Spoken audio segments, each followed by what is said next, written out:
자, 준거법 해가지고 한자로 써놨는데요. 참고해 보시고요. 자, 계약 당사자 사이에 국제물품 매매 계약이니까 서로 국가가 다르죠. 법체계 상관습이 다릅니다. 적용될 법률을 준거법이라고 한다. 간단하게 봐두시면 되고요. 영어 표현으로는 governing law, govern 하면은 다루다, 규율하다, 통치하다 이런 뜻이 있죠. 그래서 규율하는 법이라는 뜻에서 governing law라고 하기도 하고요. applicable, 적용 가능한 법, 적용될 법, 적용될 법규 해서 applicable law라고 하기도 하고 proper law, 그래서 그 당사자 간에 적용될 그 적정한 법률 이런 뜻에서 또 proper law라고 하기도 합니다. 영어 표현으로 굉장히 여러 가지를 쓰고 있는데 다 좀 익혀 두셨으면 좋겠습니다.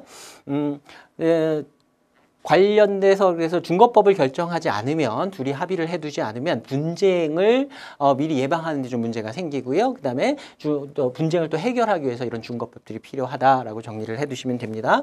자, 밑에다가 제가 파란색 글씨로 다시 한번 써놨습니다. governing law, applicable law, proper law 이렇게 부르기도 하고요. 어떤 경우에는 conflict law라는 표현을 쓰기도 합니다. 이건 우리말로 또 저촉법이라고 따로 얘기를 하기도 하는데 conflict 하면 서로 충돌하다 이런 뜻이죠. 그래서 그걸 그냥 번역해서 저촉법이라고 합니다. 아까 예시를 들었듯이 한국하고 이제 미국하고 무역 거래를 한다라고 하면 한국의 법 체계와 미국의 법 체계 둘이 충돌할 수 있기 때문에 그 충돌되는 법규, 적용 가능한 법규, 그 준거법들을 conflict law라고 부르기도 하고요. 우리가 조금 이따가 살펴볼 개념이긴 한데요. 국제사법이라는 또 용어가 있습니다. 줄여서 써놨습니다. International Private Law. 뒷부분에 이제 우리 교재에도 나오는 표현이니까 따로 써두실 필요는 없고요. 이 conflict law 요것만 좀 따로 기재를 좀 해두시면 좋겠습니다. 이렇게 준거법이 적용될 수 있는 준거법들이 여러 가지가 있기 때문에 한국의 법, 미국의 법, 제3국의 법 여러 가지들이 있기 때문에 주로 국제물품 매매 계약에서는 국제협약, international convention이라고 하는 형태로 국제협약의 형태로 어떤 법규들을 하나 지정해놓고 그걸 준거법으로 사용하는 경우들이 많이 있어요.